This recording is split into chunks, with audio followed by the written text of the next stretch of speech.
নমস্কার বন্ধুরা, welcome back to my channel Sangeeta kitchen and blog থেকে জানাই অনেক অনেক ভালোবাসা। আজকে রান্না করে দেখাবো পাট শাকের বড়া। প্রথমে পাট শাকটা ভালো করে ধুয়ে নেব কেটে।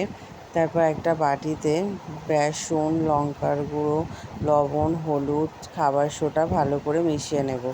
পরিমাণ মতন জল দিয়ে ব্যাটারটা গুলে নেব। তারপর ওই বেসনের ব্যাটারে পাট শাকগুলো দিয়ে দেব, দিয়ে কিছুক্ষণ রেখে দেব। তারপর কড়াটা গরম হয়ে গেলে কড়াইতে তেল দিয়ে পাট শাকগুলো বড়া আকারে ভেজে নেব। এটা একটু লাল করে ভাজতে হবে, খেতে অসাধারণ লাগে। আপনারাও বাড়িতে এটা রান্না করে দেখবেন, খুব ভালো লাগবে। বন্ধুরা, ভিডিওটা ভালো লাগলে লাইক, কমেন্ট ও শেয়ার করবেন, আর অবশ্যই চ্যানেলটা সাবস্ক্রাইব করবেন। ভিডিওটা দেখার জন্য অসংখ্য ধন্যবাদ।